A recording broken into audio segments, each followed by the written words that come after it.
రోజు రోజుకి గోల్డ్ రేట్లు పెరుగుతున్నాయి. తాకట్లో ఉన్న బంగారానికి వడ్డీలు పెరుగుతున్నాయని టెన్షన్ పడుతున్నారా? కొమ్మూరి గోల్డ్ వచ్చాక ఆ టెన్షనే పోయింది. కొమ్మూరి గోల్డ్. సంగారెడ్డి జిల్లా రామచంద్రపురంలో ఉన్న ఆర్సీపురం అనే ఒక ఊరిలో కాళీమాత ఆలయంలోని ఒక చాలా నీచమైన సంఘటన చోటు చేసుకుంది. దేవుడు పేరు చెప్పి నీచం అని అంటావేంటమ్మా అని మీరు కోప్పడొద్దు. ఈ వార్త విన్న తరువాత నిజంగానే మీకు కూడా అక్కడ చేసిన పని తెలుసుకున్నాక ఆ వ్యక్తిని చూసిన తరువాత నిజంగా ఇలాంటి వారిని బ్రతికే అర్హత లేదు, బ్రతకనివ్వకూడదని అనిపిస్తది. సో చిన్నారుల్ని బయటికి వదలాలంటేనే భయపడే పరిస్థితుల్లోని ఇటువంటి సంఘటనలు జరగడం మరింత దారుణంగా ఉన్నాయి అసలు. ఎక్కడో ఇళ్లల్లోనో, సందుల్లోనో, లేకపోతే ఏదో పాడుబడ్డ గృహాల్లోనో, అపార్ట్మెంట్‌ల్లోనో, లేకపోతే ఎక్కడెక్కడో ఆడపిల్లల మీద అత్యాచారాలు, అఘాయిత్యాలు జరుగుతున్నాయి అనంటే పొరపాటున జరుగుతున్నాయని అనుకోవచ్చు. మరి అటువంటిది ఆలయం లోపల ఒక మైనర్ బాలిక, చిన్న పాపని చక్కగా అమ్మాయి ఫ్రాక్ వేసుకొనుంది. చాలా చిన్నమ్మాయి.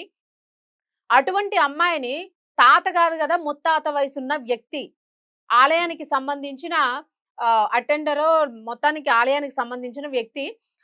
అతడు లోపల గొళ్ళెం బెట్టేసి పాప మీద అఘాయిత్యానికి పాల్పడ్డాడు. లైట్ వేసుంది.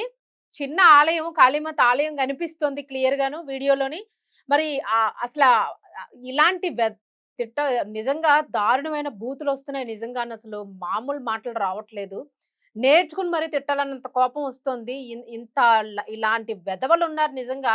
వయసు చూస్తే 60, 70 ఏళ్ళు ఉన్నవాడికి గూడా ఈరోజు చిన్న పిల్లల మీద ఇలాంటి అఘాయిత్యాలు చేయాలని ఎలా మనసొస్తుందో గూడా అర్థం గాని పరిస్థితి. అసలక్కడ ఆలయం అంటేనే భక్తులు ఎన్నో కష్టాలతో వెళ్తూ ఉంటారు. ఆలయం మాత్రమే మనకున్న కష్టాల్ని, మనకున్న బాధల్ని తొలగించడానికి, ఒక ఉపశమనం అందించడానికి, అన్ని ప్రపంచం అంతా ఇంత నీచ నికృష్టంగా మారిపోవడం వలన ఒక ఆలయంలోనే కాస్త మనకి మనశ్శాంతి దొరుకుతది. ఆలయమే కాస్త రక్షణగా ఉంటది అని ప్రతి ఒక్కరు గూడా నమ్ముతారు. అందుకే పిల్లల్ని ఆలయాల దగ్గర పిల్లల్ని మనం నార్మల్‌గా సాధారణంగా వదిలేస్తూ ఉంటాం. మరి అటువంటి ఆలయంలోనే గర్భగుడి లోపల విగ్రహం దగ్గర ఇంత నీచమైన పనికి ఒడిగట్టాడు అనంటే వీడిని ఏం జేయాలసలు? వీడు వాడు గాదు, అంతకన్నా నీచమైన పదాలేముంటాయి? అవి గూడా వాడాలి ఇటువంటి వాళ్ళ మీద నిజంగాను. పైగా దొరికిపోయిన తర్వాత మొహం చూపించొద్దు. నాకు చావే శరణ్యం. నాది తప్పయిపోయింది. నేను చచ్చిపోతాను. నేనుండను.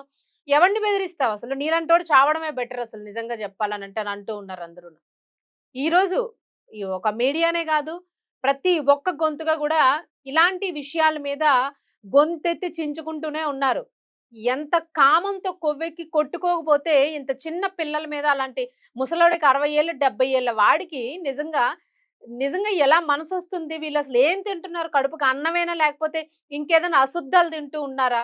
అనేదైతే అనిపిస్తూ ఉంది. నిజంగా ఇలాంటి వాడిని అసలు వాడు పోవడం గాదు. అసలు కొట్టి రాళ్ళతో కొట్టి తరిమి కొట్టి చంపాలసలు ఇలాంటి వాళ్ళని. ఆగ్రహం కట్టలు తెంచుకుంటూ ఉంది. ఆ ప్లేస్‌లో వేరొకరి పిల్ల కాబట్టి మనం పాపం అయ్యో! అని అంటాం. అదే ప్లేస్‌లో మనం ఉండి ఆలోచించాలి. ఏ సంఘటన జరిగినా సరే, మనమే ఉంటే ఆ ప్లేస్‌లోని, మనకి సంబంధించిన వ్యక్తులే ఉంటే ఆ ప్లేస్‌లోని అని ఆలోచించిన రోజే ఇటువంటి విషయాల్లోని రెవల్యూషన్ ఒస్తది. ఇలాంటి విషయాల్లో ఒక సొల్యూషన్ దొరుకుతది. గట్టిగా ప్రశ్నించగలుగుతాం మనం. ఒక గుడిలోని అమ్మవారికి పూజ చేసే చేతులవి. అమ్మవారికి రోజు నైవేద్యం పెట్టే చేతులవి. ఇలాంటి వెధవలు మరి దేవుడి విషయంలో గూడా ఇలాగే ఆలోచిస్తారా? కనీసం అక్కడ పక్కన అమ్మవారున్నది. చిన్న పిల్ల ఆ పిల్ల. ఆ! వచ్చి లైటేసుకొనుండడం వలన రాత్రి సమయంలో లైట్ వెలుగుతోందేంటి అని జెప్పేసి స్థానికులకు డౌటొచ్చి లోపలికి తొంగి చూసేటప్పటికి ప్యాంట్ లేకుండా ఉన్నాడు. ఇంకేం జెప్తాం జెప్పండి? ఆ పిల్ల కేకలు వేస్తూ ఉన్నది. ఎంత దౌర్భాగ్యమైన పరిస్థితి అసలు. కనీసం సీసీ కెమెరాస్ ఉంటాయి. ఎవరైనా చూస్తారేమో, ఎవరైనా తంతారేమో, నన్ను ఈడ్చేడ్చి కొడతారేమో, కాలు చెయ్య తీసేస్తారేమో అన్న భయం లేదు ఫస్ట్ ఇలాంటి వాళ్ళకి. మరి ఈ భయం ఎప్పుడొస్తది? సంఘటన ఎక్కడైతే జరిగిందో అక్కడున్న వాళ్ళు శిక్షిస్తేనే ఇలాంటి వాళ్ళకి భయమొస్తది. ఏ ప్రాంతంలోనే ఇలాంటి సంఘటన జరిగిందో అదే ప్రాంతంలో ఉన్న వాళ్ళు తిరుగుబాటు జేసి అసలు స్టేషన్‌లు, కోర్ట్‌లు, కేసులు అని తిరగడం వల్ల ఏమి ప్రయోజనం ఉండదనైతే గగ్గోలు పెడుతూ ఉన్నారు జనాలు.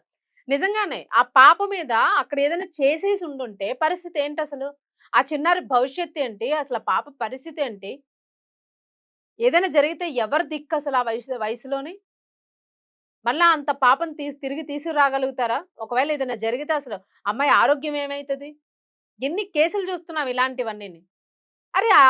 6 నెలల పిల్ల కనబడినా ఒకటే, 6 ఏళ్ల పాప కనబడినా ఒకటే, 60 ఏళ్ల ముసలిది కనబడినా ఒకటే. ఎక్కడ అమ్మాయిలు, ఆడపిల్లలు మగాడిని ఏదో చేశారు అనేది మనం అసలు దయచేసి వినడం లేదు ఇలాంటి వార్తలు. రాకూడదు ఇలాంటివి.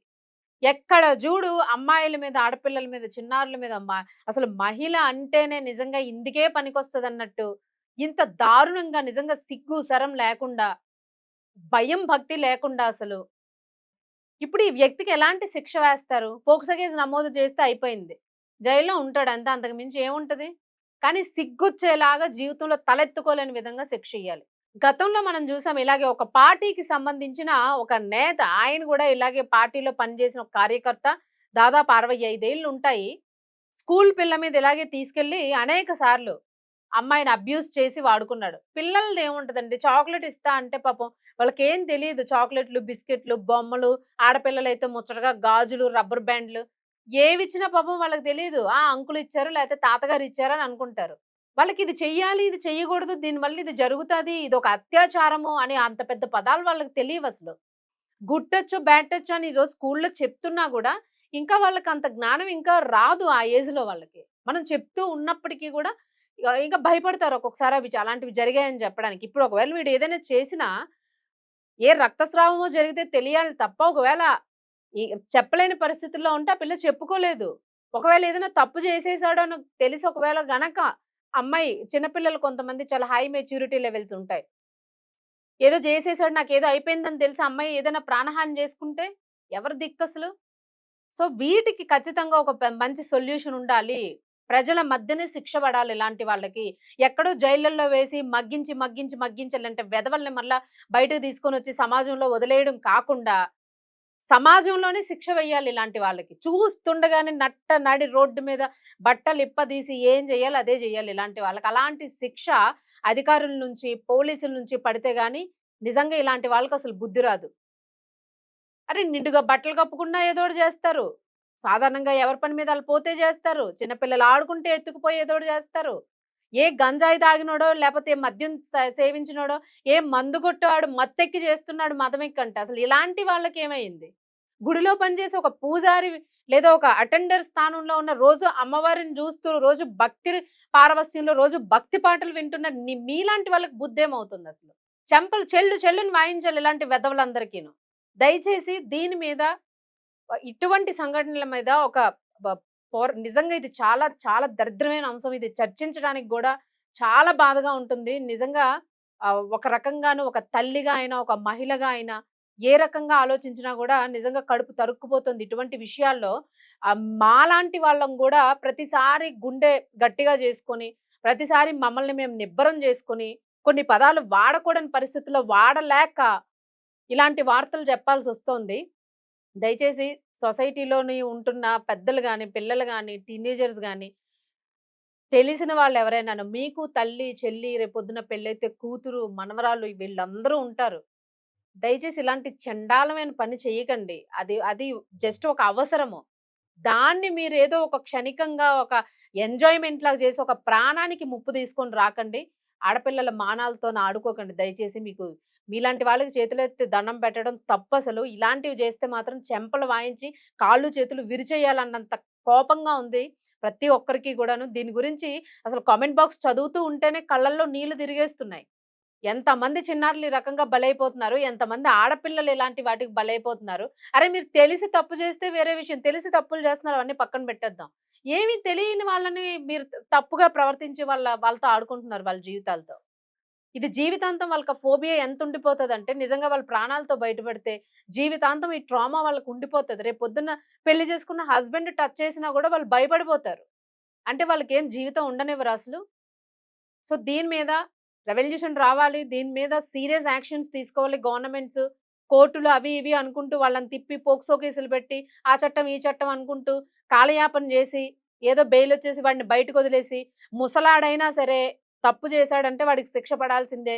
తీయాల్సినవి తీసేయాల్సిందే వాడి బాడీలోని. తీస్తే గనుక సిగ్గురాదసలు. అందుకే అసలు అరబ్ కంట్రీస్‌లో బయట ఖతార్ లాంటి బయట వేరే కంట్రీస్‌లో ఇలాంటి వాళ్ళకి వేసే శిక్షలు పర్ఫెక్ట్‌గా ఏస్తారు. చాలా మందసలు మనకి మనకి వ్యతిరేక దేశాలైనా గూడా ఇలాంటి విషయంలో మాత్రం చాలా ఖచ్చితంగా ఉంటారు. ఇది మన దేశంలో ఇంప్లిమెంట్ కావడం లేదసలు. సో దీని మీద ఎలాంటి యాక్షన్ తీసుకుంటారో చూడాలి. ఎన్నో కేసులు ఇలాగ అసలు గ్యాంగ్ రేప్స్ జరిగి ఆడపిల్లలు ఇదైపోతేనే అసలు పెద్ద పెద్ద రాడ్డులతోని ఇబ్బంది పెట్టి అమ్మాయిలని నాశనం చేస్తున్న అసలు ప్రభుత్వానికి కూడా చలనం రావాలి. అది మనది కాదు అని అనుకోకుండా మనదే అయితే ఏంటి మన పరిస్థితి అని దయచేసి ఆలోచించి ఇలాంటి వాటి మీద సీరియస్ యాక్షన్ తీసుకోండి. ఇది మేము చెప్పడం గాదు. అసలు మా ప్రజల గొంతుకే మేము చెప్పడం తప్ప, ఇది మా ఒక సింగిల్ డెసిషన్ గాదు. కొన్ని కోట్లాది మంది ఆడపిల్లల గొంతుక ఇది. దయచేసి అర్థం చేసుకొని దీని మీద సీరియస్ యాక్షన్ తీసుకోండి. అసలు ఇలాంటి వెధవల్ని విడిచిపెట్టకూడదు. ఫాస్ట్ ట్రాక్ కోర్టుల్లోనే ఇమ్మీడియేట్‌గా శిక్షలు పడాలి ఇలాంటి వాళ్ళకి. దయచేసి ఈ సంఘటన మీద మీ అభిప్రాయం ఏంటి? ఒక తండ్రిగా, ఒక అన్నదమ్ముడిగా, ఒక తాతగా నిజంగా ఈ సంఘటన మీద మీరు ఎలా రియాక్ట్ అవుతున్నారు? మీ మనసు ఏం చెప్తోంది? ఎలాంటి శిక్ష వేయాలి ఇలాంటి వెధవలకి? దీని మీద మీ కామెంట్ బాక్స్‌లో కామెంట్ చేయండి.